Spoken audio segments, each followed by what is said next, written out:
Okay, so take a look for a second. Perikid Gimel Pasuk Gimel. I was looking for this yesterday on page 610, 3 lines from the top.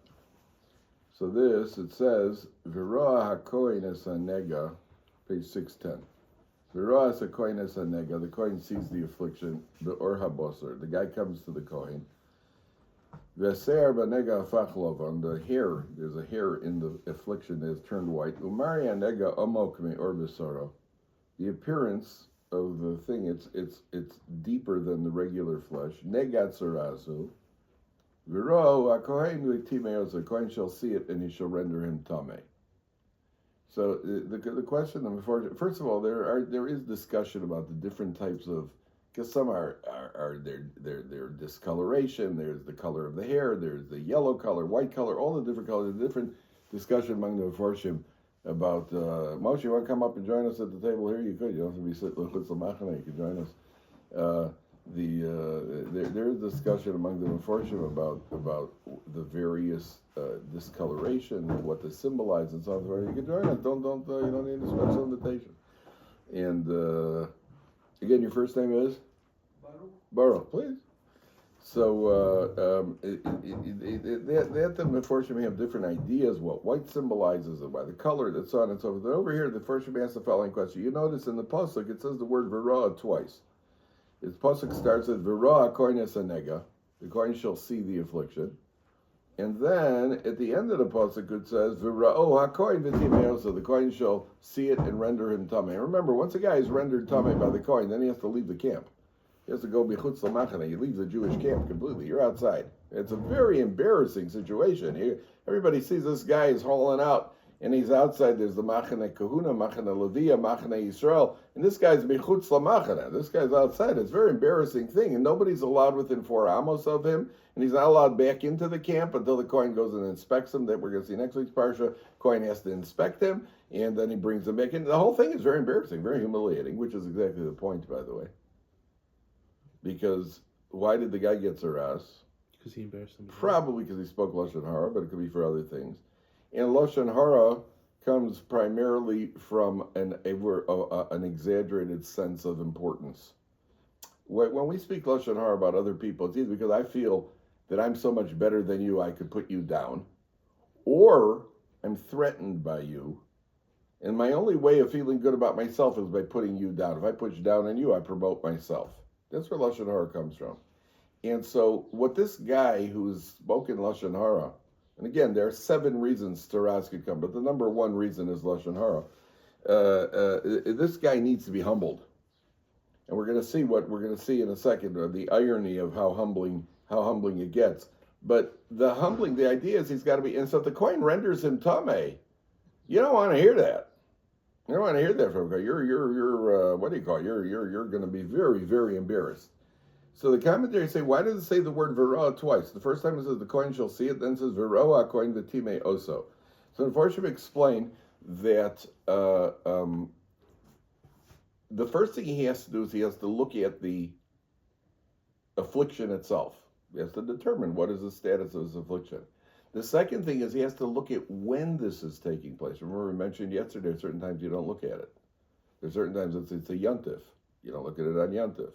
So the kohen has to keep certain things in mind. There's not just the thing itself. There's also whether or not the time that he's looking at it is the correct time to be looking at negoyim.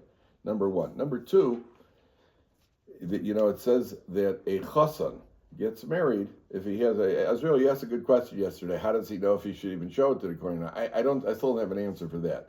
But the chassan, the kohen sees the chassan, you don't examine it. If the chassan has it, let's say the chassan has learned the parsha, he goes, oh, this looks like trouble. So the chassan comes to the kohen and says, can I show you something over? The kohen says, come back to me in 4 days. Whatever, you just got married 2 days ago, wait till you sign me, man. You should wait for 3 more days, 4 more, 5 more days, then you come back.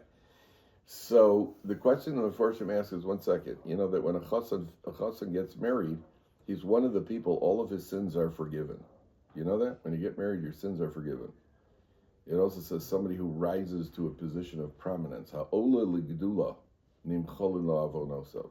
You rise to a position of prominence, person gets to the point, let's say becomes the rabbi of the community or something, he rises to a position of prominence, all of his affairs are forgiven. So the commentaries ask, I understand, A chassan, the Gemara says that he doesn't examine a chassan.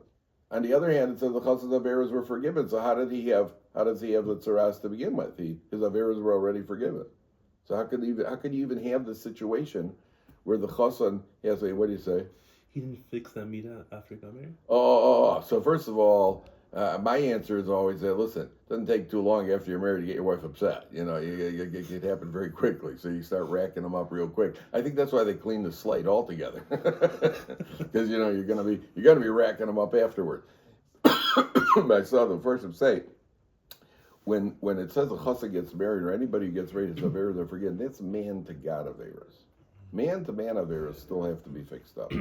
And the Gemara says that Yom Kippur atones for our sins, but only man to God. Man to man, you have to appease the person that you've offended or that you've messed out over, whatever it is that you've done.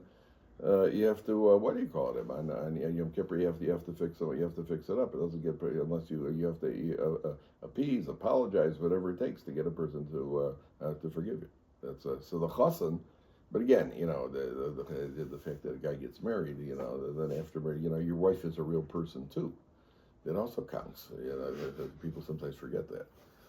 Okay, number one. Then in the next pasuk, the pasuk dalet, so the v'im b'heres levanahu be'or b'sor v'omo ke'maramina or b'sor lev v'chlaban.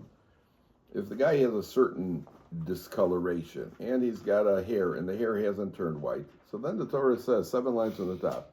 The hisgir hakoines hanega shivas yamin. Now the coin closes him off for 7 days, and 7 days from now we'll see we're going to be a re-examination.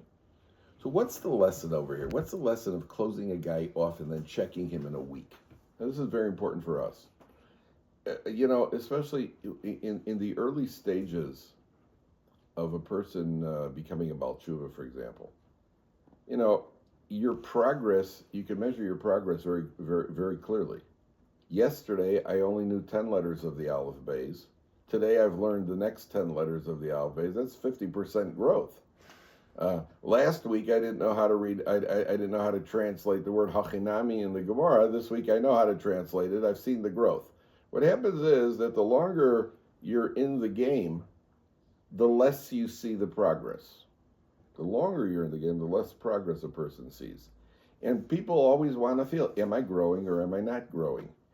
At a certain point, in the early stages, it's one thing. You know, a child starts to walk. When a child starts to walk, so you see progress from day to day as a child walks. Child starts to talk, you see progress. By adults, I haven't seen any walking progress in a while. I got news for you. I've seen some regression. I got a bit of a pain in my knee. I've seen regression. But anything that you're good at, anything you're working at a certain point, you know, you look at these tennis pros, you know, they're constantly practicing, constant practice. The professionals are constantly practicing. Did he get any better? I mean, how much better could Steph Curry get? Yet he practices every day. He puts up 200 shots every day. So sometimes you want to maintain your level. Sometimes you want to just improve your level. The mistake that people make in the important things, which I mean, as important as Steph Curry is, there are more important things in life. In growth as a Jew, are my midos improving? Is my learning improving? Is my Torah, is my overall service of Hashem improving? You can't measure it every day. You have to measure it here. The Kohen sets it off. We'll see you in a week. Why a week? Why not a day? Torah is teaching us a lesson. Sometimes you have to take a chunk of time. Give it a chunk of time. Don't look back every day. Did I grow? I didn't grow. You have to look back at 6-month increments, 3-month increments. Where was I 3 months ago? Where am I holding today? And it's a process. It's a process. It's 3 steps forward and 2 steps back. It's 3 steps forward and 2 steps back. But if you stick with it, then you look back a half a year later and say, "Wow, I can't believe how much I've grown. I can't believe how much I've improved. How much my learning, my Gemara skills have improved. How much my davening has improved. How much my self-control in various areas of life has improved." But you can't do it. You got to be careful. You can't do it every day. You can't look back every day. Each day you can see on that given day, how did I do today? You can't measure yourself. You understand? Exactly how much a chunk of time, I don't know. I don't know what the proper amount is, but you can't measure it on it. And you see from here to give it a gap. Give it a gap. Okay. Now take a look at Pasuk Tes. Bottom of the page. So here we have, this is really the central theme of the Parsha. Negat Soraski Siyabada, when a person has this tsaras affliction, v'huva el hakohen, and he's brought to the kohen. So we spent yesterday, you don't go to a doctor, you go to the kohen. I think, Baruch, you asked yesterday if we have tsaras nowadays. If they have it. So we do have a concept called leprosy nowadays, but it has nothing to do with Torah leprosy. Leprosy, used to have leper colonies. Because leprosy was a very contagious disease. They used to have leper colonies. They closed people off, and you never saw them again. Half the limbs fell off. It was a terrible disease. Here, the Torah says the guy's got this outbreak. You bring him to the Kohen. Now, it could be Azriel. It could be the answer to your question. It could be if a guy's got something on his hand. It could be the first thing he does is go to a doctor, and the doctor takes a look at it and says, "Sorry, this has nothing to do with me. Go see the Kohen." At that point, the chassan waits till the end. It could be that's the person. Yeah, the first thing you do is you go to a doctor. Okay, so here it says you're brought to the Kohen, and the first lesson for us is if a person ever has a flaw. Let's say I feel I have a flaw or I've done something wrong. Who do I go to? I got to deal with this. I feel bad. I did something wrong. Who do you go to? Go to your Rav. Go to a rabbi. Go to somebody and talk to them about it.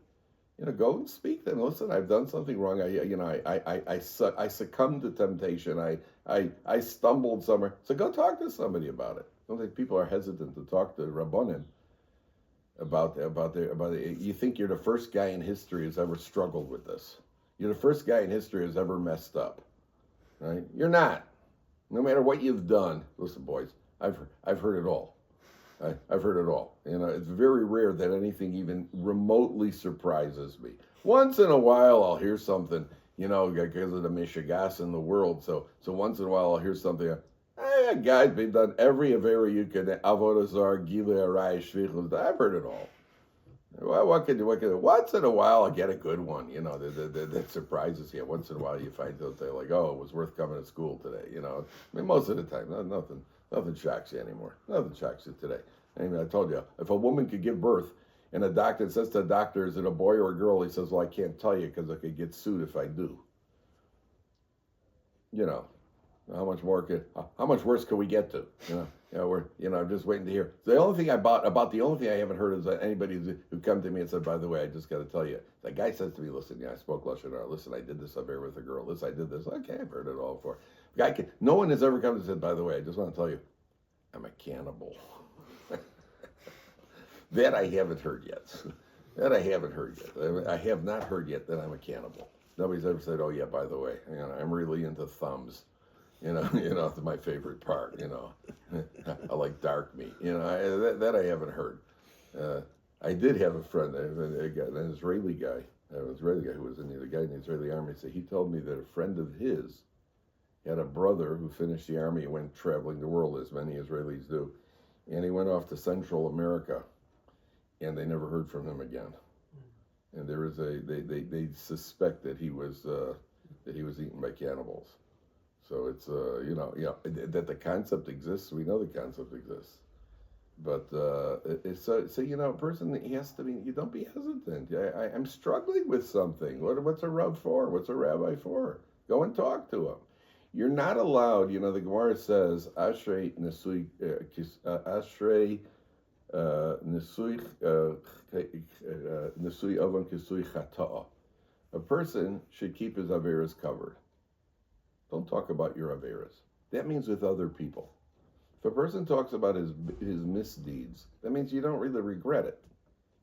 We don't talk about, most people don't walk around and talk about how bad they are at things. People talk about how good they are, not how bad they are. So you don't talk about your misdeeds to your friends, because if you're talking to your friends, that means you're not really embarrassed. Oh boy, yesterday, you should have seen, did I eat a burger yesterday, a cheeseburger? Yes, I put down 3 of them. You're bragging about it. But if you go to a Rav, you're struggling, and say, "Listen, I'm having trouble. There's certain things that I'm weak in certain areas. What do I do?" And that's what we learned that he's brought to the Kohen. By the way, this applies. You should know. Where people are most hesitant to talk to Rabbanim? Where do you think? Marriage. There is very little human misery and suffering in the world as much as there is in marriage. And that's where people are ashamed. They're embarrassed to go speak to a Rav about it. I'm struggling. I'm not treating my wife properly. My wife is this. I'm like that. The women will go. Men are always hesitant to go. Men are embarrassed. Men think, it's in the. To the contrary, It shows that you care. You're trying to work on something, so go. That's idea number one.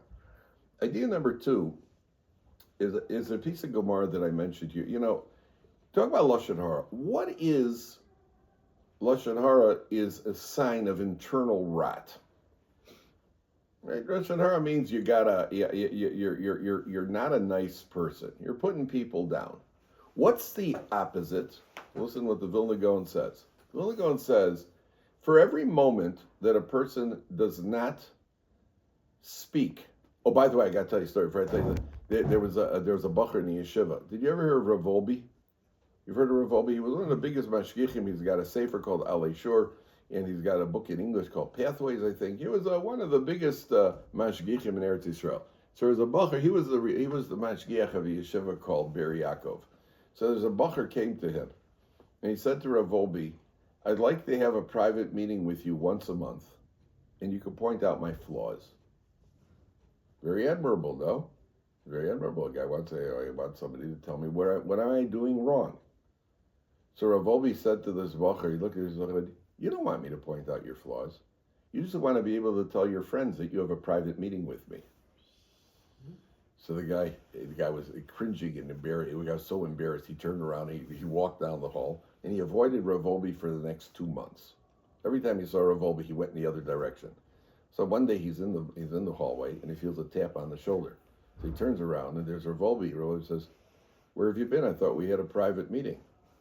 The guy says, Rebbe, I was so embarrassed, I couldn't face you. Rav Volbe says, I don't understand. You asked me to point out your flaws. I was just pointing out your flaws. What's the problem? Gets rough in the trenches, don't it? Are you sure you want your flaws pointed out? There's another bacher came to Rav Gifter. He said, Rebbe, I'm having trouble with my gaiva, my haughtiness. So Rav Gifter was Yeshivat Cleveland Tell. He said, Rebbe, I'm having trouble controlling my gaiva. So Rav Gifter looked and he goes, you? You? What have you got to be gaivadik about? I took care of him. So you want to hear it or you don't want to hear it. It can get rough, but that's what you come to the point. Okay, now the Vilna Gaon says, for every moment that you refrain from saying something inappropriate, it could be lashon hara, it could be insulting people, it could be passing along private information, even neutral private information. If somebody tells you private information, you're not allowed to tell somebody else. In other words, what's the given? The given is you can't say anything unless you have permission. Not you could say unless he tells you not to. If I say to you, by the way, I'm planning on buying a new house. You can't tell somebody else that unless you know for a fact that I gave you permission. Not you could tell somebody because I didn't say don't tell anybody. Therefore, you could say. You understand the difference? Which direction you go? Okay. So the Vilna Gaon says, based on the classic sources, obviously, that for every moment that a person refrains from saying something he shouldn't say, it can be lashon hara, it can be something insensitive, it could be not responding when there's a fight.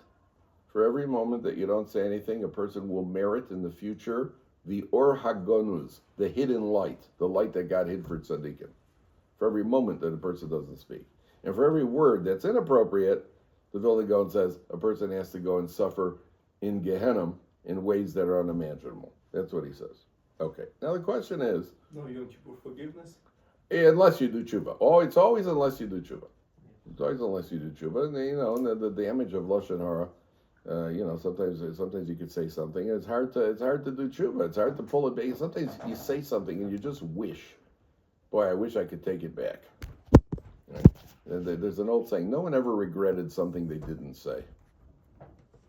You may regret something you did say, and we do all the time. But no, I shouldn't say, the truth is, you sometimes should say something, and you regret not having said it. I have situations in life where I wish I would have said something, and I didn't. But more than that, far more, I regret certain things that I did say. Lots of things that I did say.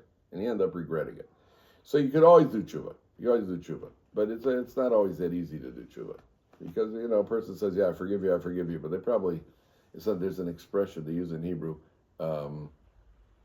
Ani soleach, aval ani lo shocheach.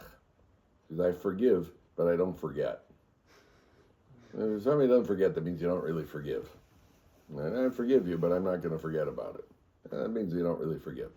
So why is it that Lashon Hara is so? Why is it that refraining from speech is so potent? So let me tell you that there's a Gemara. The Gemara says Rabbi Chanina ben Teradion. Let's understand this because there are two fundamental concepts here. Rabbi Chanina ben Teradion, there was a Roman decree not to teach Torah, and Rabbi Chanina ben Teradion went, and in blatant defiance of the Romans, he was teaching Torah in public. Is that thunder? Baruch atah Adonai Eloheinu melech ha'olam shekochoi ugvurasoi malei olam. Amen. Everybody say the bracha. Baruch. I'll just say Baruch atah. I'll help you out. Go ahead. Start the bracha. Baruch atah Adonai Eloheinu melech ha'olam Shekocho. Shel Kocho. Koho Ugvuraso. Ugvurasa Malei Malei olam. Olam. Amen. That means when you make a bracha unto the Hashem's strength and His might fills the world. The Gemara says thunder was created to straighten out the crookedness in man's heart. That's what thunder is for. Thunder is there to straighten out. Because sometimes a person feels, man, like this, I don't know if there's really a creator. I don't know. Oh, yeah, I guess there is. Right? Sometimes it straightens out distorted thinking. It gets you back, cattle prods you back into line. So the Gemara says there was a Roman decree not to study Torah. Rabbi Chanina ben Teradion, in open defiance of the Romans, he went and he gathered crowds of people and he was teaching Torah in public. That's why we read on Yom Kippur and on Tisha B'Av, the 10 martyrs, Rabbi Chanina ben Teradion, eventually the Romans captured him, they wrapped the Sefer Torah around him, and they set him on fire. That was Rabbi Chanina ben Teradion. So Rabbi Chanina ben Teradion then he met Rabbi Yossi ben Kisma. Rabbi Yossi ben Kisma was the Gadol Ador. And Rabbi Yossi ben Kisma said to Rabbi Chanina ben Teradion, I heard that you're teaching Torah in public. And the Romans said not to. And Rabbi Chanina ben Teradion said, well, Hashem will have mercy. And Rabbi Yossi ben Kisma said, I will be very surprised if they don't end up burning you alive with the Sefer Torah. So Rabbi Chanina ben Teradion said to Rabbi Yossi ben Kisma, tell me, do I have a portion in the world to come? Or what's my portion in the world to come?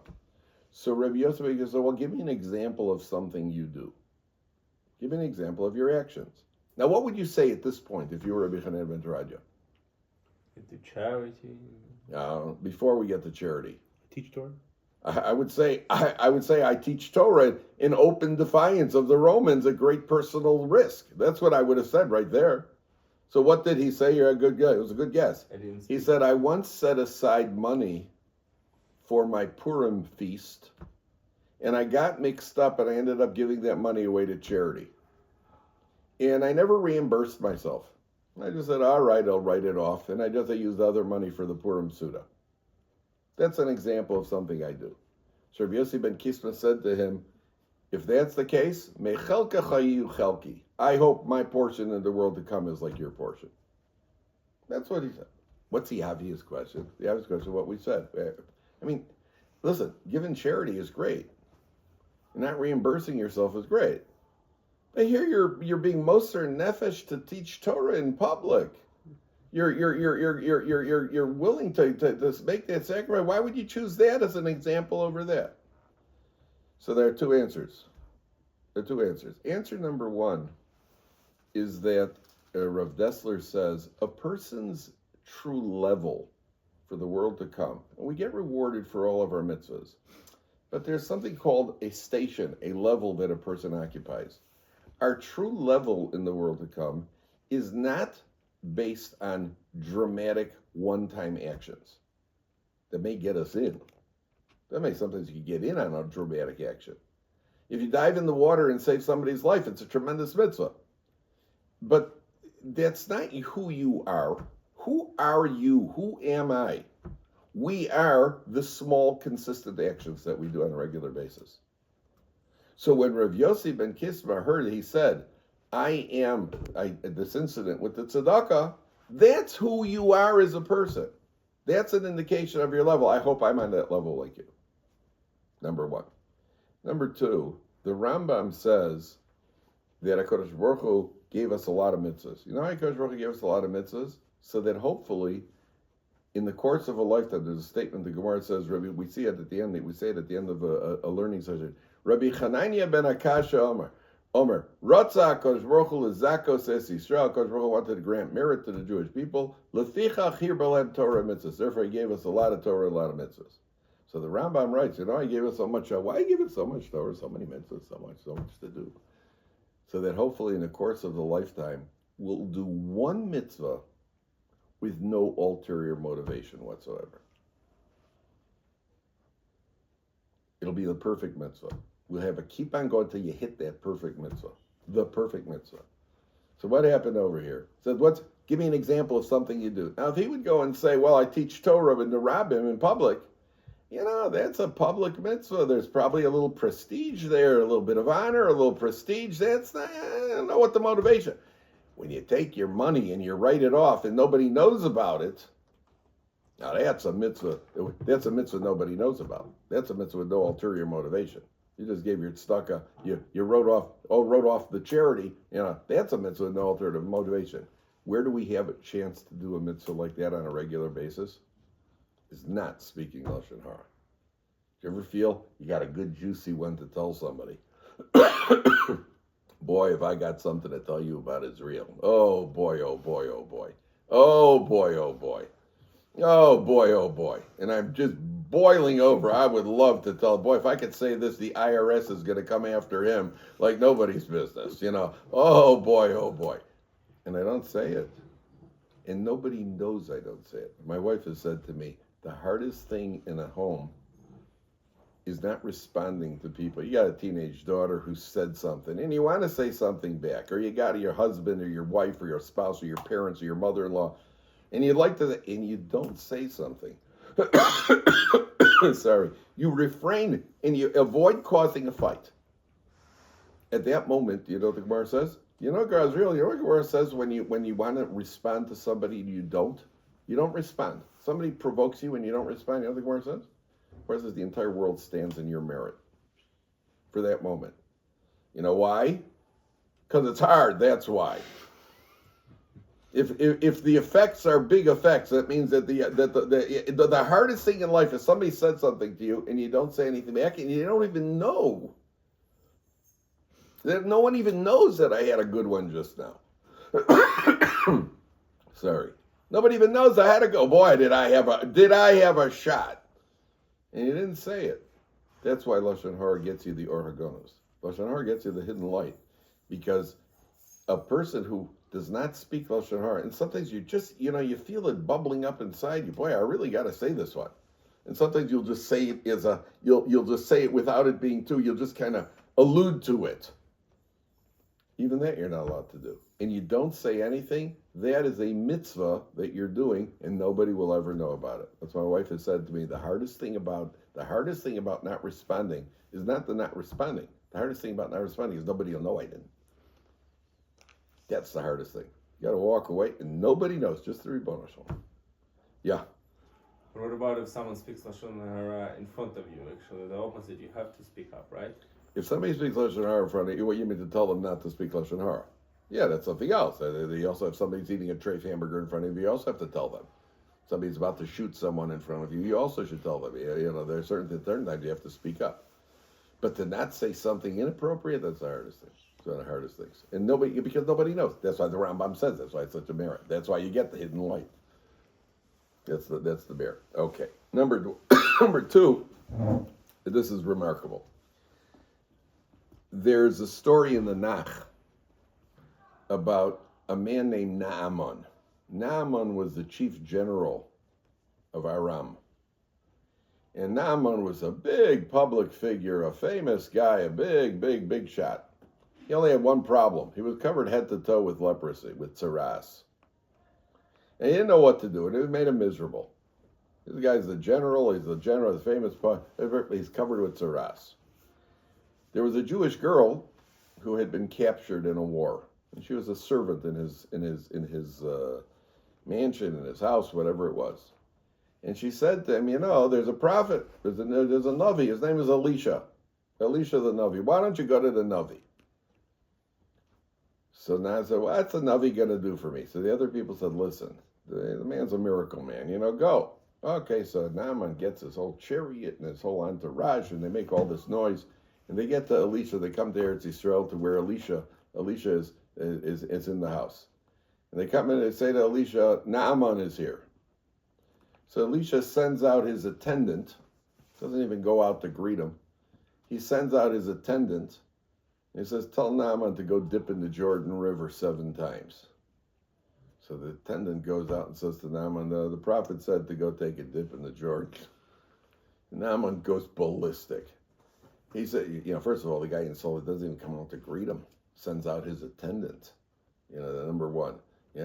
Number two, he says, what, I don't have enough rivers in Syria. In Syria, I got to come here to the Jordan River. So I said, what do you care? What does it hurt you? Go try it. The prophet said to do it. So he goes and he dips in the Jordan River 7 times and his Netzaras goes away. That's what the story in the Nach. Okay? Now, there are 2 questions here. Why didn't Elisha come out to greet him? Number one. And number 2, why, and even more, where did Elisha get the idea that he should go send them to the Jordan River? What are you laughing at? Not from Jesus? I got news for you. Most of the things that they got came from us, not us from them. If there's an idea of baptizing by, why do they baptize with water? Why don't they use marshmallow fluff? And because in Torah you dip in the water. There's a constantly talking about mikvahs. Isn't it interesting? They have something called Palm Sunday. Why a palm branch, man? Why don't you get your own? Come up with your own ideas. We use palm branches. Where do they get these ideas from? You don't see the ironies over here? Do you know that the early Christians on Christmas, they have Christmas like lights on the Christmas trees, and on the houses they have lights. The early Christians had 8 lights. Gee whiz, no kidding. And it comes out right around Hanukkah. What a coincidence. Right? All these things that they do, they took it from us. We didn't take it from, I got news for you. Okay, so what do you say? Why didn't Elisha go out to greet him? Can I answer number 2 first? Yeah, what's number 2? Is the Jordan River connected to the Dead Sea? Because of the salt, maybe? But it wasn't a physiological thing. It's not a physiological. It's not like you go into the salt water and you're gonna you have the salt baths in the Dead Sea. It's all soothing and everything. No. Does it connect to it? I don't know that it connects anyway. Does it connect? I'm not sure. But whatever it is, what do you say? When he didn't come to greet him, because still that guy came with whole chariot. Yeah, what? That guy came with chariots, to the prophet to show his importance. Yes. He didn't show me he's stay humble. Very good. And then go to river. Very good. More humble. The first step is let's get humble over here. Here, go talk to the waiter. You come in, you're waiting to see the prophet, and this is going to be a big thing. The first thing, because where does Tzaras come from? The Tzaras, even for Naaman, the Tzaras comes from a little bit of haughtiness. So the first thing is let's cut him down. First thing is let's cut him down to size. That's first of all. Let's humble somebody over here. Number 1. Number 2. Where do you get the idea of the Jordan River? This is enchanting. Okay, we're gonna have to do a little bit of work. I want you to read. Now this man's name is Naaman. Naaman. Now, if you'll notice, Naaman starts with the letter Nun, and the last letter in his name is a Nun. Naaman. Okay? Now, take a look. I want you to look at 3 bit. Look at this pasuk right over here on page 610. Nega tzaras, bottom line, I'll tell you. Nega tzaras ki tiyeh ba'adam v'huva el ha-kohen. This pasuk begins with a Nun, and it ends with a Nun. Okay, so who's brought to the Kohen? Adam. Who did we see Adam refers to yesterday? Who do we say Adam refers to? Who? Man. Which man? Jew. Who has to be brought to a Kohen specifically? A Jew. Naaman's not a Jew, so he's not brought to a Kohen. Who's he brought to? He's brought to a prophet. Take a look at the next pasuk. In Dvarim, Perik Yud Ches Pasuk Tezvav. Let's see what page that is. Dvarim Yud Ches Tezvav. That is Gesundheit. Thank you. Look at 1032. And these are the only three psukim in the Torah that start with the nun and end with the nun, like Naaman's name. Page 1032, you see that? And look down 9 lines from the top. On 1032. You got that? Okay. Yes. Okay, 10 lines from the top. In the middle of the line it says, Navi mi kirbecha me'achecha kamoni yakim lecha Hashem elokecha elov tishma'un. The prophet Pasuk talks about a Navi, and it starts with a nun and it ends with a nun. So you got two things. Number one, the first Pasuk that starts with a nun and ends with a nun tells you that a Jew goes to the Kohen. The second Pasuk that tells you it starts with a nun and ends with a nun indicates that those who are not Jews, who should they go to? Like Naaman, go to the Navi, which is what Elisha was. He was a prophet. And now look at the third pasuk in Bamidbar Lamed Beis. Bamidbar 32:32.